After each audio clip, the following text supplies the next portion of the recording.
The spiritually deviant side to a narcissist. You're very welcome here today. Thank you very much for being here, guys. I'm delving into the spirituality aspect of a true narcissist, more so these days, because where psychology is fantastic at labeling and following behaviour patterns, it sometimes brings us away from the actual danger and destruction of a narcissist's victim. Cognitive dissonance, where we look back on the good times with a narcissist, where we make excuses because we're making a judgment from our own empathy and compassion and introspection in relation to ourselves. Knowing that we're not saints ourselves, we can tend to think, well, I'm not so good myself, or, you know, I've done some bad things myself in my life, or I've made some mistakes, and there must be forgiveness and compassion towards this individual who has just done something really awful and destructive and very hurtful to other people or yourself.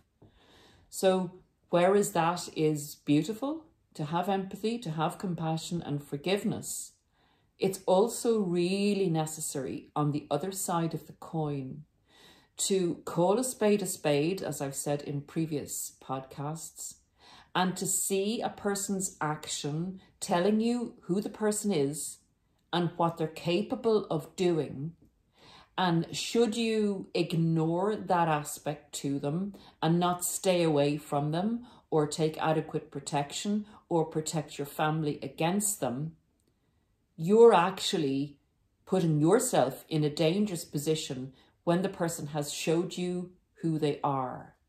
If you then go back again, the blame or the hurt or the destruction that you receive must be your accountability.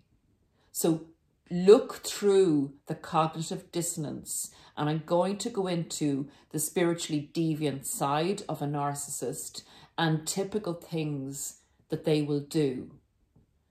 And again, I'm not saying that somebody that does this, one thing out of these 8, is a narcissist, but these are things they're capable of doing. And narcissists are capable of destroying a person's life where that person doesn't feel their life is worth living.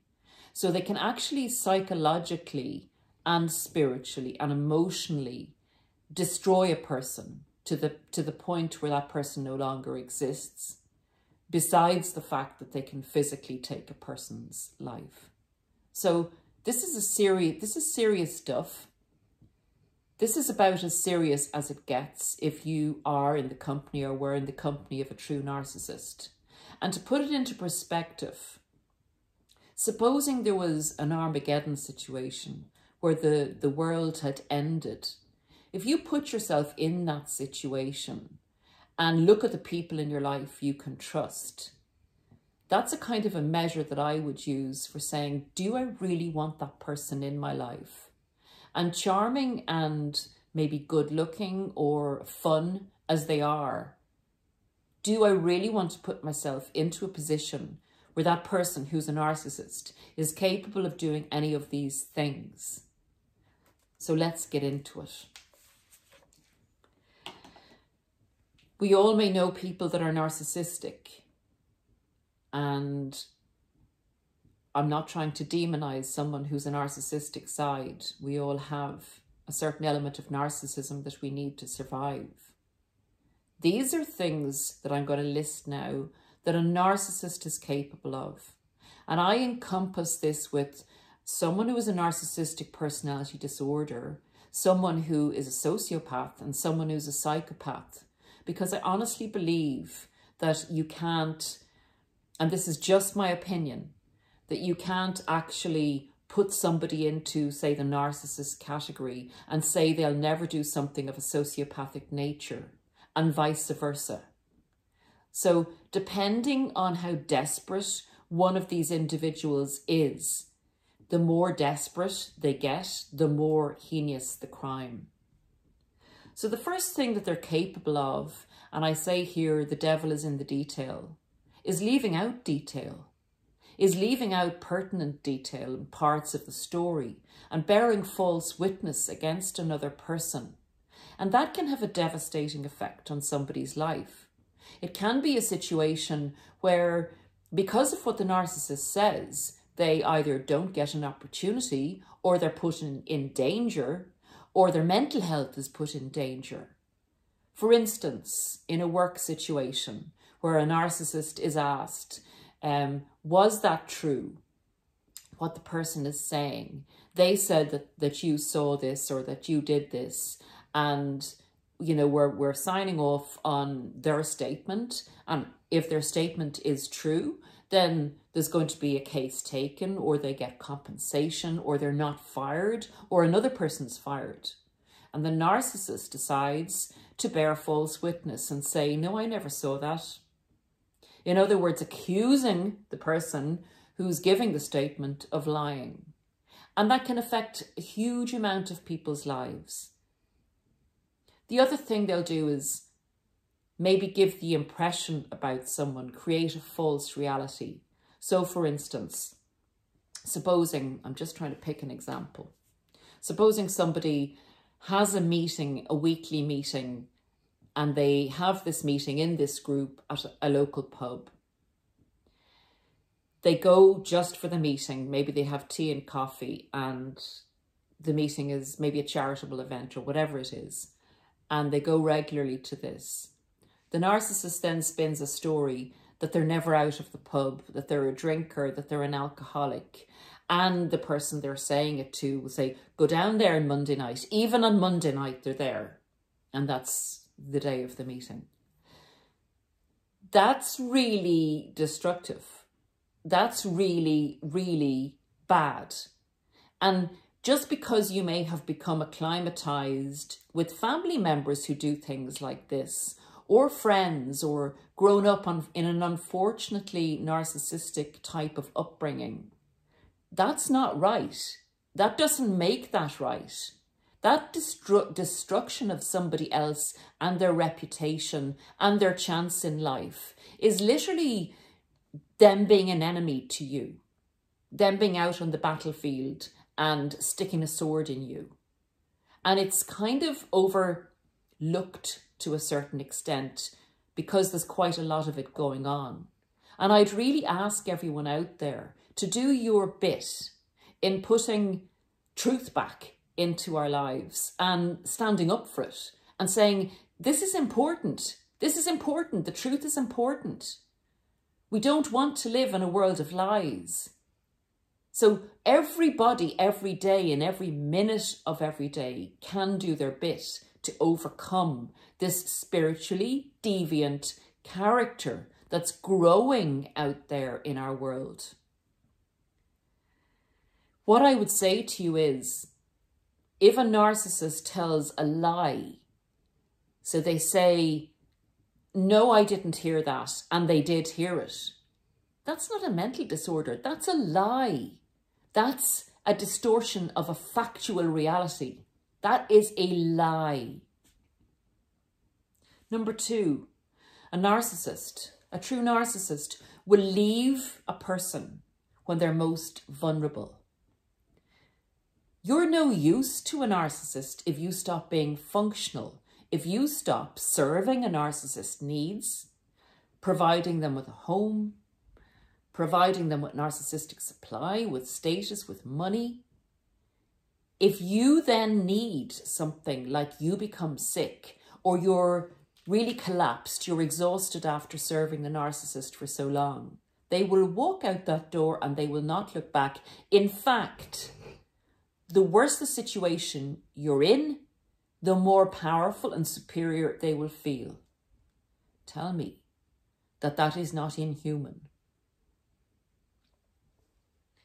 3, they themselves, in order to keep a person in a relationship or to gain some advantage in a situation or to not do work or to not be held accountable, will say that they're seriously ill. That's a lie. That's not a mental disorder. Narcissists often And this is what people cannot get their heads around, because it's not a normal thing to do. And sorry for being so vitriolic. It's just, it's so bad. And it's kind of not being acknowledged for what it is. They will say they have cancer. They will say they have a heart condition. They'll say they can't see anymore. They'll say they have a degenerative condition.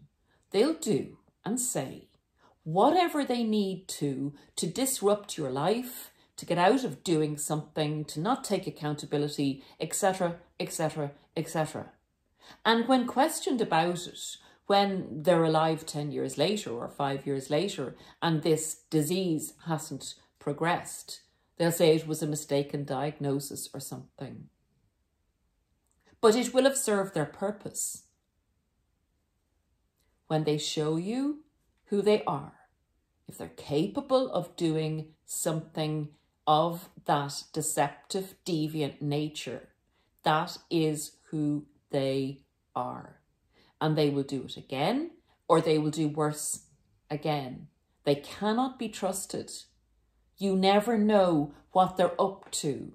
You need to get away from them, or at a safe distance from them, where they don't have information on you, where they don't have access to other people in your life. These people will do anything for their own gain, for themselves. They'll even go against you for fun, or for a perceived slight. They feel that you have done something on them. They feel that you're not 100% behind them. Then they'll go against you and enjoy it and feel superior for seeing you suffer. Number 4, they'll deliberately get pregnant or get you pregnant, because that brings you under control, because it makes you vulnerable and attached to them forever, because they can manipulate you through the child you'll have together. They use children as supply and as tools of control. Like you use the remote control to switch a TV on, they will change channels to trigger you through your children and to maybe stop you, get you pregnant and stop you from having a relationship you were going to move on to with someone else. Or maybe they're having an affair with someone, and they'll either get that person pregnant or become pregnant by that person, so that they have to leave that relationship while that person was vulnerable and made a mistake by having an affair. I know without labouring the point, you get it. Number 5, they will neglect children. They'll neglect children to the extent that they will put a child in danger and then blame you if something happens to the child by saying you should have been there, or they didn't know they were meant to do this, or etc., etc. They will have no conscience, no compunction about putting a child in danger. They will even be dangerous to a child in terms of being abusive. They'll definitely be psychologically abusive. They'll abandon animals. They'll be so cruel to animals. And if a person is capable of cruelty to an animal, that is who they are. They're capable of cruelty. Don't expect a lot of empathy from a person who's capable of cruelty to a child or an animal or another human being, because the empathy will be fake empathy. They will have unsafe sex. Anyone that's in any way au fait with narcissists and their behaviour know that they often live a very hedonistic lifestyle. They will have multiple partners. They'll often make themselves bisexual because it will increase their capacity to have supply. They're not now in a 50%, they're in a 100% category. Well, every human being is going to be accessible to them sexually, to bring them sexually under control. They may have a venereal disease. They may have a life-threatening sexual disease, and they won't use protection. That's what you are up against with these people. Now, that can be termed as physical annihilation of a person.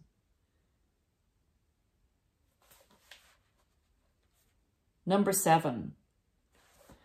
The inhumanity and the spiritual deviancy of a narcissist is they do unexpected things because normal people are judging all human beings as being the same. You know, I know prior to understanding narcissism, I would have thought that there's a very small section of evil people in the world and everybody else just does their best. There's some bad and some good to everyone. Narcissists will, in situations, zap your energy, drain your energy. When you're trying to negotiate, trying to get away from a narcissist, like you're trying to divorce them or get out of a business or get out of a workplace situation with a narcissist who is claiming you're this or you're that, or taking case against you, or bullying you or harassing you or whatever. The narcissist won't compromise. Compromise is not something that a narcissist does because it veers in the grey area. They're black and white thinkers, so you lose and they win. You offer a compromise, they will annihilate you. Or they won't respond. This is another tactic of narcissists that I've often found inhuman. They will not communicate. So you send a letter from your lawyer and they don't respond. You know, no response is a response, I was told. I remember on various occasions when something like that would happen, and it would cost you so much to then send another solicitor's or lawyer's letter. And if anyone wants to check out Divorcing a Narcissist, I have 2 podcasts on that.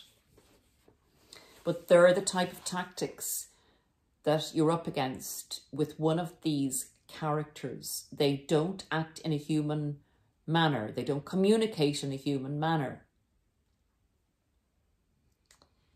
Number 8, an example of a narcissist spiritual deviancy is bigamy.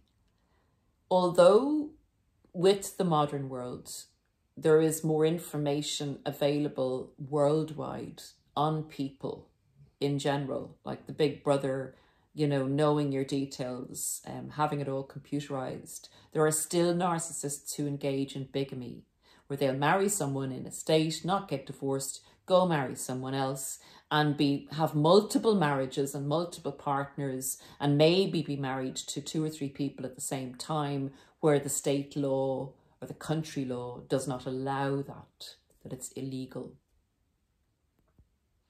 Number 9 is they will defraud people and steal from them. So if you're in a relationship, you know, you get into a relationship with a stranger that you've no real intel in, you've no background on. Oftentimes, maybe they'll be from a different state, a different country. There's nothing you can check on them, so to speak. They will rush you into a relationship quite quickly and gain access to your bank account details, your assets. And we have this now, we see this on the internet, there's different programs about this, where people will defraud people in different countries over the internet, you know, by seemingly dating them exclusively while they're sitting in a room with 2 or 3 others. And this is their daily occupation, is to pretend that they're dating someone in a different country and then say that they, you know, that the Tinder swindler and things like that, that they need money. But also they'll do this in person, whereas they may stay with someone for 6 months, really ingratiate themselves, help the person a lot, tell them they love them a lot, get access to their bank accounts, and they're out the door with the money once they get access to the bank accounts. So be very, very careful about your financial details, even if you're in a relationship. And I know it's hard when you're an empathic person, when you trust people, when you're a giver. It's very, very hard to do something like that to protect yourself. But on the other hand, it's a hell of a lot harder to recover after it's happened to you. So best protected, best forewarned. If you have any inclination that things have moved way too quick. Any red flags are popping up. Any feeling, adrenaline rushes or odd behaviour from a person that you want to just ignore. At least keep your finances secure. At least do that if you're waiting the situation out to see how the relationship will pan out. And number 10, narcissists will do and create and will perpetrate the worst physical crimes on people. It's YouTube here, so I'm not going to mention what they will do, but as you know, they're capable of the most heinous crimes if they're desperate in a situation, if they're threatened, if it'll be a huge benefit. They will do what it takes and justify the doing what it takes. Blame the other person for the narcissist perpetuating the crime against the other person. Say it was their fault, they had it coming, if they hadn't done this, blah, blah. Narcissists must be taken seriously. It's just a name we have for people that are doing evil things, that are lying, that are damaging other people. It's just a modern category for people that have existed since time immemorial. Our modernism is sometimes brushing them under the carpet, is justifying some of the things they do to other people because they had a hard start in life. Remember, not everybody that had a hard start in life goes out and destroys other people. So again, psychology is fantastic for explaining the wheres and the whys and the labels. But at the end of the day, if you get bogged down in psychology and you don't see someone trying to destroy you as an enemy, and when they've tried to destroy you or tried to destroy somebody else, and they've done something like that, and they're not introspecting, have no accountability, that is who they are. That is the spiritually deviant narcissist. And in acknowledging that, we can try and do better. We can try and keep the truth out there, keep the facts straight, and call a narcissist out for their actions when they do something wrong. That's the message today, guys. I hope it'll help with cognitive dissonance, because narcissists can be very charming. They can be friends to people for a lifetime.